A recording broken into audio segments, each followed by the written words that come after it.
নমস্কাৰ দেশৰ খবৰৰ সৈতে ষ্টুডিঅ'ত মই হাৰংগ পানী ভূঞা বিএমচিৰ বিৰুদ্ধে কংগনাৰ আইনী যুঁজ আৰু এবাৰ আদালতে স্থগিত কৰিলে বিএমচিৰ উচ্ছেদ কাৰ্য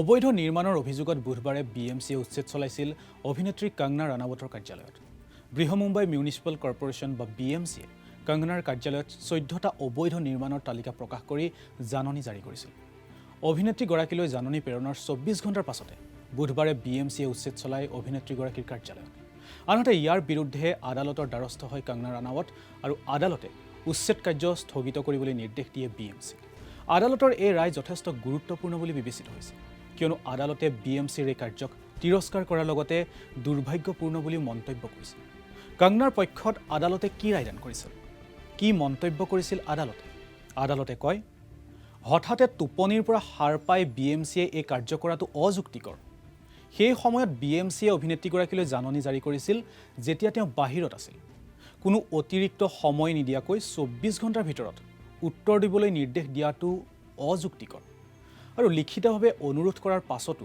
24 ঘণ্টাৰ পাছতে উচ্ছেদ চলোৱা বিএমচিৰ এই কাৰ্য কোনো কাৰণতে গ্ৰহণযোগ্য নহয় বিএমচিৰ এই কাৰ্যক তিৰস্কাৰ কৰি আদালতে আৰু কয় যিদৰে বিএমচিয়ে এই কাৰ্য সম্পাদন কৰিলে সেয়া মুঠেও নিৰপেক্ষ নহয় আৰু অতি দুৰ্ভাগ্যপূৰ্ণ যদিহে বিএমচিয়ে পূৰ্বেও এনে তৎপৰতাৰে নিজৰ কৰ্তব্য সম্পাদন কৰিলেহেঁতেন বা চহৰখনৰ অসংখ্য অবৈধ নিৰ্মাণৰ বিৰুদ্ধে ব্যৱস্থা গ্ৰহণ কৰিলেহেঁতেন তেনেহ'লে আজি মুম্বাইৰ অৱস্থা বেলেগ হ'লহেঁতেন উল্লেখ্য যি সময়ত বিএমচিয়ে হঠকাৰী সিদ্ধান্তৰে কংগনাৰ কাৰ্যালয়ত উচ্ছেদ চলাইছিল সেই সময়তে পোহৰলৈ আহিছে শিৱসেনাৰ কেইবাগৰাকীও নেতাৰ অবৈধ নিৰ্মাণ কাৰ্য শিৱসেনাৰ নেতা অনিল পৰব আৰু প্ৰতাপ সৰনায়কৰ বিৰুদ্ধে আছে অবৈধ নিৰ্মাণৰ অভিযোগ প্ৰতাপ সৰনায়ক মহাৰাষ্ট্ৰ চৰকাৰৰ এগৰাকী মন্ত্ৰী থানে তেওঁৰ 13 মহলীয়া অট্টালিকা আছে যাৰ 4টা মহলা অবৈধভাৱে নিৰ্মিত বুলি অভিযোগ উত্থাপিত হৈছে আনহাতে অনিল পৰবক অবৈধ নিৰ্মাণ বন্ধ কৰিবলৈ নিৰ্দেশ দিয়া হৈছে যদিও উত্তৰ দিবলৈ তেখেতক 10 দিনৰ সময় দিয়া হৈছে আনহাতে কংগনাক দিয়া হৈছিল মাত্ৰ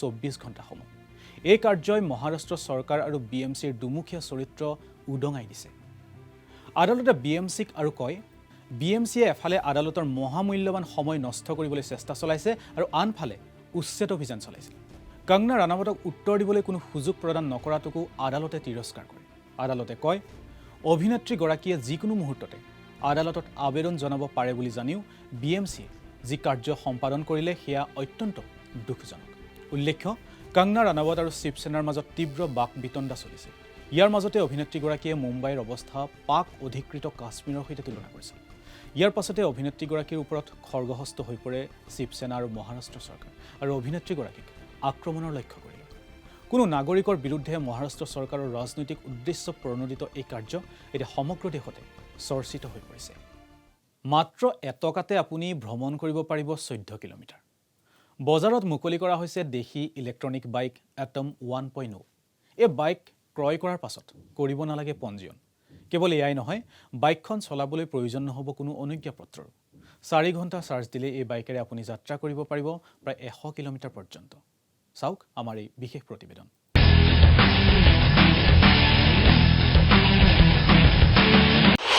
মাত্ৰ এটকাত আপুনি যাত্ৰা কৰিব পাৰিব 14 কিলোমিটাৰ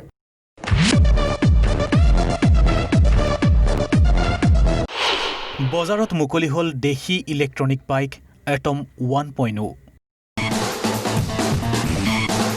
অটোমোবাইল প্ৰাইভেট লিমিটেড নামৰ দেশীয় ইলেক্ট্ৰিক বাহন নিৰ্মাতা কোম্পানীটোৱে বজাৰত মুকলি কৰিছে এটম 1.0 নামৰ ইলেক্ট্ৰিক বাইকখন এই বাইকখনৰ বিশেষত্ব এই যে বাইক ক্ৰয় কৰাৰ পাছত আপুনি কৰিব নালাগে পঞ্জীয়ন বাইকখন চলাবলৈ প্ৰয়োজন নহ'ব কোনো অনুজ্ঞাপত্ৰৰ কিয়নো এই বাইকখন ইণ্টাৰনেশ্যনেল চেণ্টাৰ ফৰ অট'মেটিভ টেকন'লজিৰ অনুমোদনপ্ৰাপ্ত কম বেগৰ এখন ইলেক্ট্ৰিক বাইক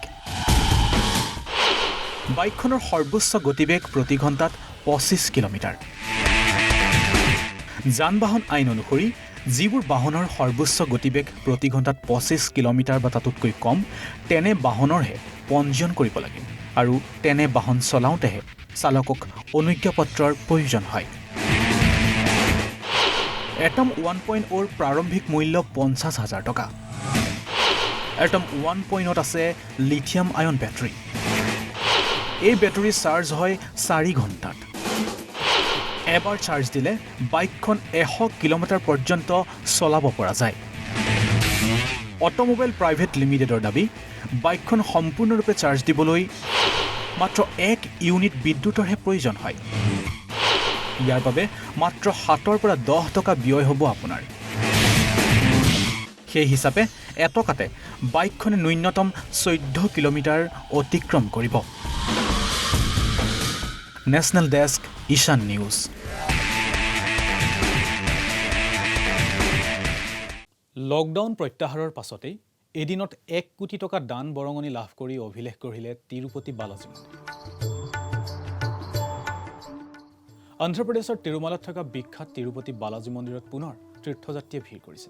তলাবন্ধ প্ৰত্যাহাৰৰ পাছত ভক্তৰ বাবে মন্দিৰটো মুকলি কৰি দিয়াৰ পাছত বৃদ্ধি পাইছে দৰ্শনাৰ্থীৰ ভিৰ। বৰ্তমানে মন্দিৰটোৰ দৈনিক দৰ্শনাৰ্থীৰ সংখ্যা 15,000লৈ বৃদ্ধি পাইছে। যোৱা দেওবাৰে এই মন্দিৰটোৱে ভক্তৰ পৰা মুঠ 1 কোটি টকাৰো অধিক দান বৰঙণি লাভ কৰে। উল্লেখ্য, তলাবন্ধৰ পাছত বালাজী মন্দিৰে এই প্ৰথম কোটি টকাৰ বৰঙণি এদিনতে লাভ কৰিলে। লকডাউন প্ৰত্যাহাৰৰ পাছত মন্দিৰটোৱে দৈনিক গড়ে 50 পৰা 60 লাখ টকা ভক্তৰ পৰা দান লাভ কৰি আহিছিল। কিন্তু যোৱা 28 আগষ্টৰ পৰা মন্দিৰটোৰ দৰ্শনাৰ্থীৰ সংখ্যা আৰু সংগৃহীত বৰঙণিৰ পৰিমাণ বৃদ্ধি পাবলৈ ধৰে। কৰোনাৰ সংক্ৰমণৰ বাবে যোৱা 20 মাৰ্চত দৰ্শনাৰ্থীৰ বাবে বন্ধ কৰি দিয়া হৈছিল তিৰুপতিৰ দুৱাৰ। আনহাতে যোৱা 11 জুনত মন্দিৰটো পুনৰ দৰ্শনাৰ্থীৰ বাবে মুকলি কৰি দিয়া হয়। ভাৰতীয় বায়ুসেনাত আৰম্ভ হ'ল ৰাফেল কাল। আজি হাৰিয়ানাৰ আম্বালা বিমান ঘাটিত ভাৰতীয় বায়ুসেনাত আনুষ্ঠানিকভাৱে অন্তৰ্ভুক্ত কৰা হয় 5খন ৰাফেল যুদ্ধ বিমান।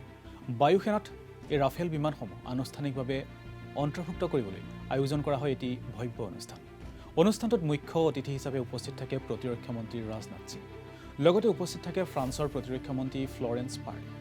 অনুষ্ঠানত ফ্ৰান্সৰ ভাৰতত থকা ৰাষ্ট্ৰদূত এমানুৱেল লেনিন, বায়ুসেনাৰ জেনেৰেল এৰিক অটলেট, ডেছল্ট এভিয়েশ্যনৰ মুখ্য কাৰ্যবাহী বিষয়া এৰিক ট্ৰেপিয়াৰ আৰু অন্য জ্যেষ্ঠ বিষয়াসকল উপস্থিত থাকে। আনহাতে ভাৰতৰ chief of defence staff Bipin Rawat, বায়ুসেনাৰ মুৰব্বী মাৰ্চেল RKS ভাদুৰীয়াও অংশ লয় এই অনুষ্ঠানত।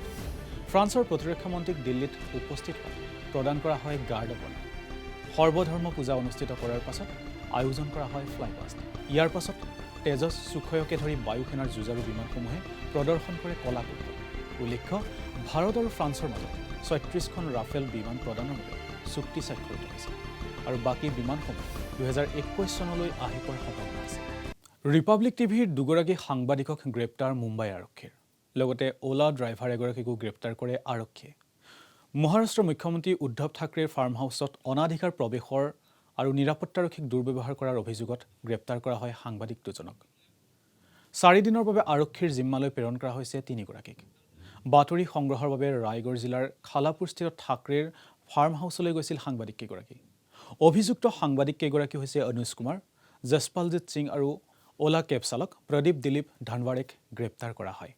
এইবাৰ ৰিয়া চক্ৰৱৰ্তীৰ সৈতে ছবি নিৰ্মাণ কৰিবলৈ ইচ্ছা প্ৰকাশ কৰিছে প্ৰযোজক নিখিল দ্বিবেদীয়ে। এই সম্পৰ্কত প্ৰযোজকগৰাকীয়ে কয় যে মানুহৰ দোষ প্ৰমাণিত নোহোৱালৈকে অভিযুক্তগৰাকী নিৰ্দোষী হৈ থাকে, যাৰ বাবে ৰিয়া চক্ৰৱৰ্তীৰ সৈতে কাম কৰিবলৈ ইচ্ছা প্ৰকাশ কৰিছে নিখিলে।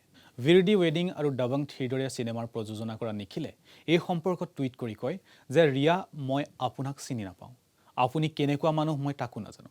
মই মাত্ৰ ইয়াকো জানো যে আপোনাৰ লগত এতিয়া যি হয় সেয়া উচিত হোৱা নাই। আপোনাৰ সৈতে হোৱা ব্যৱহাৰ সভ্য সমাজৰ পৰিচয় নহয়। যেতিয়া এইবোৰ শেষ হ'ব তাৰ পাছত মই আপোনাৰ সৈতে এখন ছবি কৰিব বিচাৰিম। নিখিলৰ এই টুইটৰ পাছত ছ'চিয়েল মিডিয়াত সুশান্তৰ অনুৰাগীয়ে তীব্ৰ সমালোচনা কৰে। ইয়াৰ পাছত নিখিলৰ পুনৰ টুইট, যদি আদালতে ৰিয়াক দোষী প্ৰমাণিত কৰে তেন্তে আত্মশুধৰণিৰ বাবে ৰিয়াক এটা সুবিধা দিয়া উচিত। যদিহে ৰিয়াই নিজৰ শুধৰণি নকৰে তেন্তে মই মোৰ বক্তব্য উঠাই ল'ম। ইয়াৰ পাছত পুনৰ এটি টুইটত কয় যে প্ৰযোজকগৰাকীয়ে ড্ৰাগছৰ বিৰোধিতা কৰে, কিন্তু আদালতৰ ৰায় অহালৈ ৰিয়া চক্ৰৱৰ্তীক অপৰাধী গণ্য কৰাটো তেওঁ বিৰোধ কৰে। উল্লেখ্য, ৰিয়া চক্ৰৱৰ্তীৰ সমৰ্থনত বলিউডৰ কেইবাগৰাকীও তাৰকাই মত প্ৰকাশ কৰিছে। সোনম কাপুৰ, তপচি পন্নু, বিদ্যা বালন, অনুৰাগ কাশ্যপ, শাবানা আজমি, ফাৰহান আখতাৰসহ কেইবাগৰাকীও তাৰকাই সমৰ্থন দিছে ৰিয়া চক্ৰৱৰ্তীক। ডেংগু, মেলেৰিয়াৰ পৰা ৰক্ষা কৰিব মাছে। মহৰ প্ৰকোপৰ পৰা ৰক্ষা পাবলৈ বিহাৰৰ দৰভংগাত লোৱা হৈছে এক বিশেষ পদক্ষেপ। মহৰ পৰা বাচিবলৈ পুখুৰী আৰু নলাৰ পৰা গাম্বুজিয়া নামৰ মাছবিধ পোহা হৈছে। কোৱা হয় এই মাছৰ মুখ্য আহাৰ হৈছে মহ। এই মাছে মহৰ প্ৰজননত বাধা প্ৰদান কৰে। মহ খেদিবলৈ কোনো ধৰণৰ স্প্ৰে ব্যৱহাৰ কৰিব নালাগে। এই মাছে ডেংগু, মেলেৰিয়াৰ দৰে বিপজ্জনক মহৰো নাশ কৰে। নালন্দাৰ পৰা দাৰভাংগলৈ প্ৰায় 20,000 গাম্বুজিয়া মাছ অনা হৈছে। আৰু ইয়াৰ লগে লগে দেশৰ খবৰৰ পৰা মই সাৰংগপানী ভূঞা ইমানতে বিদায় লৈছোঁ। নমস্কাৰ।